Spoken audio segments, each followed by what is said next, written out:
कृष्णाय वासुदेवाय हरये परमात्मने प्रणतक्लेशनाशाय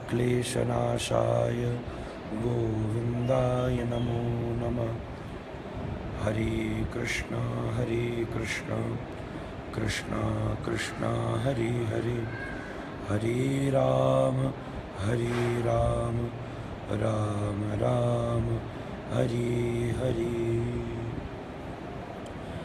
आप सबका फिर से मैं स्वागत करता हूँ आज के संडे संदेश में। इस बार गुरु पूर्णिमा के उत्सव के कारण अमृतसर में सेवारत हूँ और षडभुज चैतन्य महाप्रभु जो संभवतः आपको मेरे पीछे कैमरे में दिख रहे होंगे, वॉलंटियर्स ने दिखाया था और आपने उनका दर्शन किया होगा अभी, जो इसी साल 12 अप्रैल को अमृतसर की वैष्णव पीठ के ऊपर स्थापित हुए। ये वैष्णव पीठ मेरे पूज्य गुरुदेव, मेरे पूज्य पिताश्री ने स्थापित करी अमृतसर में। मेरे जो परदादा जी गुरुदेव थे बड़े, वो सब, और बड़े महाराज जी लाहौर, बलूचिस्तान, काबुल, मुल्तान तक प्रचार के लिए जाते थे। जब इंडिया और पाकिस्तान का पार्टीशन हुआ तो फिर उसके बाद उसी दिशा का अंतिम शहर भारत के अंतर्गत अमृतसर आता था। फिर यहाँ प्रचार शुरू हुआ और यहाँ पर ये एक सुंदर पीठ का निर्माण चल रहा है, जिसमें सुंदर गौशाला भी है और ये अद्भुत महाप्रभु जी का विग्रह जो उत्तर भारत में एकमात्र है। आप राम जी भी देख सकते हैं, इसमें कृष्ण का भी दर्शन है और इसमें चैतन्य महाप्रभु जी का भी दर्शन है। इनका भी फेसबुक पेज है एक, जो सब फॉलो भी कर सकते हैं। तो यहीं पर ही मैं गौर कथा के लिए पिछले 14 तारीख से सेवारत था और परसों 19 तारीख की गुरु पूर्णिमा है, उसका उत्सव यहाँ मनाया जाएगा। उसी बीच मुझे स्मरण आया और सब लोगों ने मुझे याद दिलाया कि आज सुंदर रविवार है और आप सबसे मिलने का, साक्षात्कार करने का एक और अवसर मेरे पास अवस्थित है और मैंने उसे न गंवाते हुए ऐसा प्रयास किया वॉलंटियर्स ने कि वो दर्शन भी कराते रहें और आपसे कुछ मैं बातें भी आपके मध्य रख सकूं। तो विषय ऐसा ही है, मेरे पास अमृतसर की इस कथा में जिज्ञासा आई। फेसबुक के ऊपर जिज्ञासा थी, पर जो उसने जिज्ञासा रखी वो इंटरेस्टिंग थी।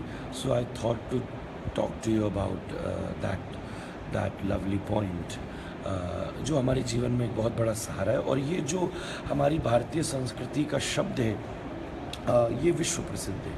मैं उस शब्द को कहने जा रहा हूँ, वह है कर्म।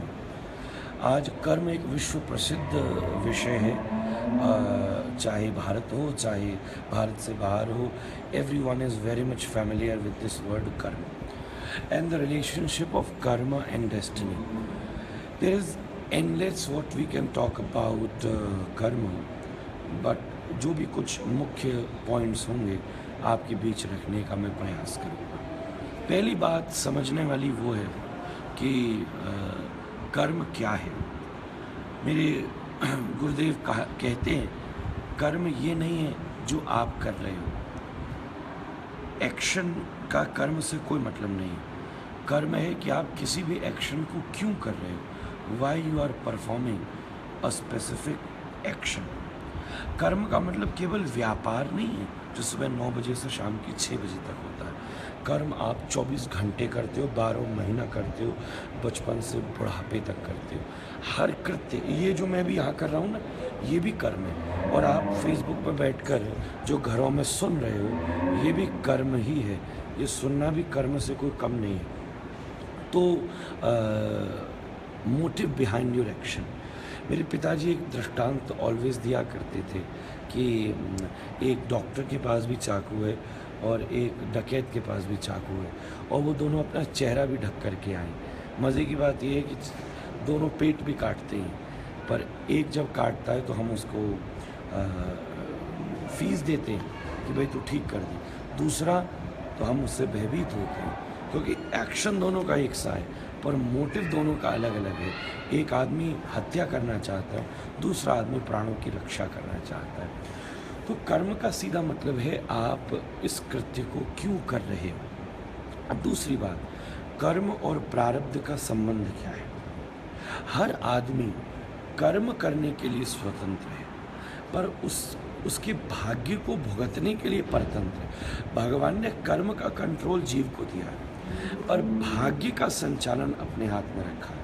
जैसे फॉर इंस्टेंस एक आदमी खड़ा हो, मैं उससे कहूँ कि भैया अपना एक पैर ऊपर करो, चाहे लेफ्ट वाला चाहे राइट वाला। अगर बंदे ने राइट वाला पैर ऊपर किया तो अब वो लेफ्ट के ऊपर डिपेंडेंट है, राइट वाला नहीं उठा सकता, दोनों उठाएगा तो नीचे गिर जाएगा। So before performing an action you have an option to do a good deed और a bad deed. You want to do something good और you just want to stay selfish, as ever you like.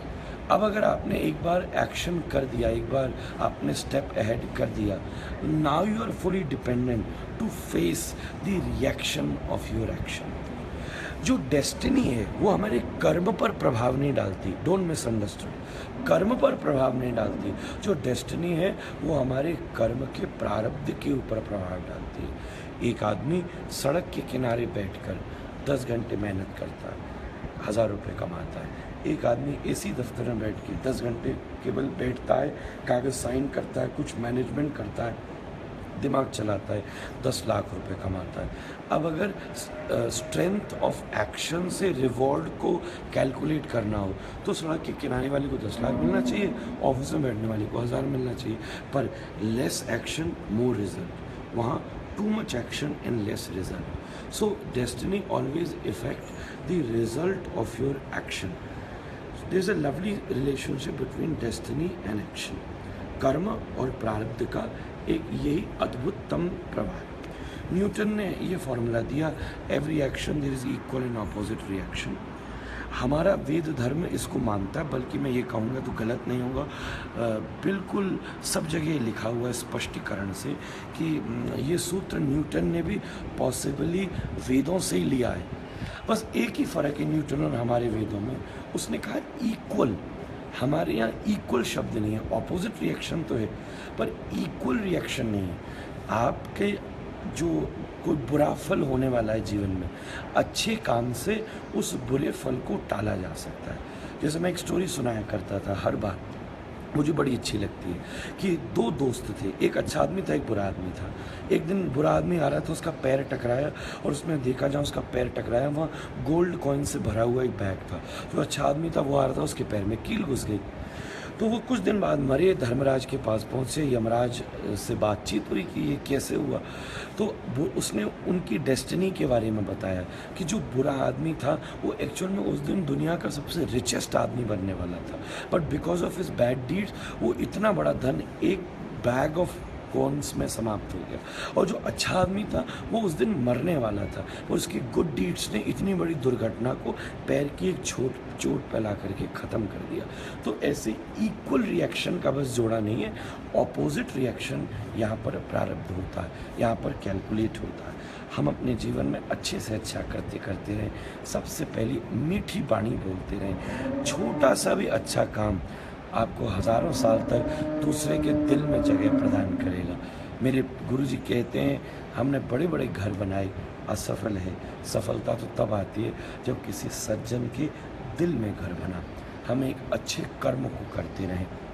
मैंने जो पहला Sunday संदेश दिया था वो कहीं ना कहीं से जुड़ा हुआ था कि हम कर्म के खेत में धर्म की खेती करें। धर्म का मतलब है हम वेलफेयर पर विचार करें। हमारी पूजा भी ऐसी हो जिसमें पर सबका हित हो सके। आप भोलेनाथ के ऊपर 2 बूंद जल चढ़ाएं, मैं मना नहीं कर रहा जल ना चढ़ाएं, दूध ना चढ़ाएं, बिल्कुल चढ़ाएं, वेद ने आज्ञा दी है। और आज तो वैज्ञानिक भी कहते हैं जो न्यूक्लियर रिएक्टिव्स है उससे कनेक्ट करके बोलते हैं। और बचे हुए दूध को आवश्यकमंदों को आप बांटें तो अच्छा कर्म होगा। अच्छे कर्म से अच्छा प्रारब्ध बनेगा, अच्छे प्रारब्ध से अच्छा फल मिलेगा, अच्छे फल से जीवन में संतुष्टि होगी, संतुष्टि से जीवन में शांति होगी, शांति से जीवन में आनंद होगा। तब ये जीवन अत्यधिक उल्लास के साथ आप व्यतीत कर सकते हो। तो कर्म और प्रारब्ध का यही जोड़ा है। अच्छा कर्म अच्छे प्रारब्ध को बनाता है। और कर्म का मतलब केवल आपकी इस लाइफ से नहीं, हज़ारों लाइफ से। पहले भी बहुत कुछ आपने किया होगा जिस समय आप फेस करें, और पुराना था। अगर पुराना नहीं होता तो आप एक स्पेसिफिक कंडीशन में, एक स्पेसिफिक सिचुएशन में, एक स्पेसिफिक फैमिली में, एक स्पेसिफिक फैसिलिटी के साथ कैसे पैदा हो जाते। कुछ पुराना था इसलिए कुछ आज हमारे पास नया मिला। अब हम विवेक का निर्णय करके नई में जो हमें प्राप्त हुआ है उसका संचालन अगर करते रहें, अगर उसका विकास करते रहें, तो जीवन में उपलब्धियों को हम प्राप्त कर सकते हैं। कर्म की यही एक मूलभूत व्याख्या है। आप जो कुछ सोच रहे हो, आप जो कुछ कर रहे हो, इट्स ऑल कैलकुलेटिंग। ऐसा नहीं है कि आपका एक भी स्टेप वेस्ट हो रहा है, सब कुछ ऑन रिकॉर्ड है और सबका रिएक्शन आना ही आना है। ये बात अलग है कि कई चीज़ें 1 साल बाद रिएक्ट करती हैं, कई चीज़ें 10 साल बाद रिएक्ट करती हैं, कई चीज़ें 100 साल बाद रिएक्ट करती हैं, कई चीज़ें 50 जन्म के बाद रिएक्ट करती हैं। गांधारी ने जब पूछा कृष्ण से कि मेरे 100 बच्चे ऐसे बुरे क्यों पैदा हुए, तब कृष्ण ने उसके 101 जन्म पुरानी कहानी सुनाई थी कि तूने केंचुओं की हत्या की थी। वो केंचुए तेरे दुश्मन बन के अपना बदला लेना चाहते थे, ले ना पाए।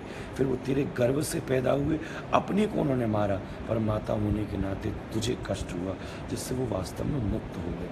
कर्म का विज्ञान इतना गहरा है, इसलिए आप अच्छी सोच रखते हुए अच्छे से अच्छा कर्म करने का प्रयास करते रहें। यही जीवन की सबसे बड़ी सफलता है। गुरु पूर्णिमा का पर्व 19 तारीख को उपस्थित है। उससे पहले ही मैं आपके लिए गुरु पूर्णिमा का मंगलमय कामना करता हूँ। व्यास पूजा पर आप सब अपने अपने गुरुओं का आराधन करें। हर दिन गोविंद का होता है, एक दिन गुरु कृपा में पूर्णिमा आती है, और पूर्णिमा का चांद रात के अंधेरे में भी अपनी चांदनी छिटका के रखता है। ऐसे ही ये दुनिया में व्याप्त जो अशांति का, प्रतिस्पर्धा का, अहंकार का, जस्ट फॉर रिलीजियस सेंटिमेंट्स के लिए जो इतना अनपीसफुल, इतना रिजिड वातावरण का अंधकार व्याप्त है, आपके गुरु के ज्ञान की चांदनी व्याप्त अंधकार से आप सबको निवृत्त कर सके, यही मेरी सतत प्रार्थना है। आपका उल्लास हो। अगली रविवार आपसे फिर मुलाकात करूँगा। संभवतः हो सकता है मैं तब तक देश से बाहर निकल जाऊँ। जहाँ भी होऊंगा आपकी सेवा पर तत्पर रहूँगा। रविवार के दिन संदेश के बहाने आप इससे जुड़े रहें, आप इसको आगे फॉरवर्ड करते रहें। Kindly do send me questions, definitely send me questions, तभी मुझे कोई अच्छा विषय मिलेगा बोलने के लिए। अगर आप मुझे पहले भेजेंगे मैं उस पर कुछ सोचूंगा, कुछ पढ़ूंगा, और मैं आपसे सच कहूँ, जब आप क्वेश्चन पूछते हो तो मुझे खुद कुछ ना कुछ सोचने का अवसर मिलता है, मुझे खुद कुछ नया मिलता है। बस इसी भावना के साथ आप पिछली साल मैं सड़कों से मिला था, इस बार मैं मंदिर से मिल रहा हूँ। उससे पहले गंगा जी के तट पर था। ऐसे कहीं ना कहीं हो सकता है अगले रविवार शायद हवाई जहाज़ से आपकी मुलाकात हो। जो हो, जैसी भगवत इच्छा। एक और शुभ सूचना ये है कि जो गुरु पूर्णिमा का कार्यक्रम है वो आस्था के ऊपर रात में 10 बजे से प्रसारित होगा पूरे विश्व भर में। आप सब उसका भी लाभ ले सकते हैं। और ठीक उसके बाद में गाज़ियाबाद में कथा है जो 22 तारीख से पुनः आस्था पर 10 बजे से 1 बजे तक प्रसारित होगी। आप उसके विषय में भी सबको बताएं। आपके प्रश्नों का मैं इंतज़ार करूँगा। आपको बहुत बहुत धन्यवाद। हरे कृष्ण कृष्ण कृष्ण हरे हरे, हरे राम राम